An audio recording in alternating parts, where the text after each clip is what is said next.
We pick up our story in chapter 14 called Bends the Knees.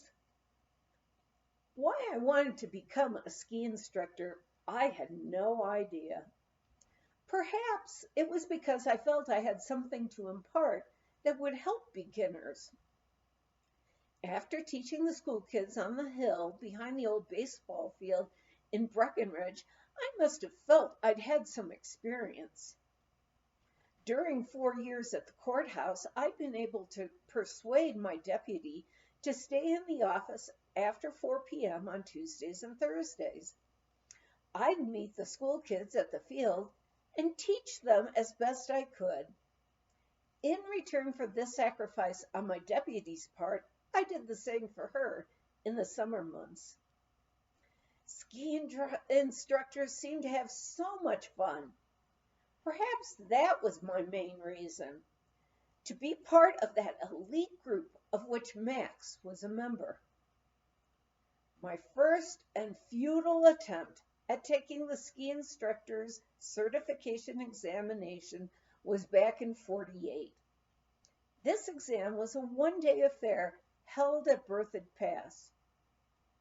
We were told to meet the first examiner who would put us through the beginning stage at the top of the hill. Now, this was the steepest part of the area. There we would demonstrate the snowplow and the beginning part of teaching. I remember the examiner was Rudy Schackenberg. I made the comment to him, "I doubt I'd want to take a beginner skier up here." Rudy said nothing, but I felt from the expression on his face that he agreed with me. Later I found out that each examiner was just told where to stand. As I progressed down the hill to each station, the stage of teaching became more advanced until I was almost at the flat bottom of the hill, where we were to demonstrate the parallel turn. I wondered if I'd have enough momentum to accomplish 2 turns. It was so flat. So I only did 1. The examiner looked at me and said, "I've never heard of you. Besides, you're supposed to do 2 turns like this." He proceeded to demonstrate.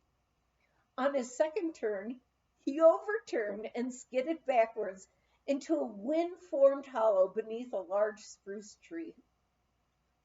After helping him out of the hole, I asked him, "You mean like that? And come to think of it, I've never heard of you either." I was not surprised at the end of the day when I was informed I hadn't passed. Willie Schaeffler came to Arapahoe that fall. How the ski instructor's examination changed. What a contrast to the previous year's forest ranger, teenage ski racer, and president of the Rocky Mountain Ski Association examiners. Some of them have never taught a day of skiing. The exception was Rudy, who was very well qualified to teach and examine. Willie's arrangements at Arapahoe included only examiners who were ski instructors of long standing. Ernie Blake, ski school director of Santa Fe Ski Basin and later Taos Ski Valley. George Engel, director of the Winter Park Ski School. Plus, of course, Rudy and Max, who seemed happy to be with people who knew what they were doing. Examination day arrived after several grueling days of skiing with these men. For the final test, I would go through teaching all of the turns, having each one of the men as the pupil and I as the teacher. Just as I was getting into the lift line to go up the mountain to meet the examiners way up in Lenawee Park, the lift broke down. We were told it would be down the rest of the day. What to do? The only choice was to climb. I climbed and climbed until I thought I would collapse. I made it to the exam point just in time. Thankfully, they were sympathetic and let me catch my breath enough so I could begin to teach. Most important was to correct their obvious and deliberate mistakes. In the evenings, we had written tests. At the end of the evening's exam, I was told I had passed.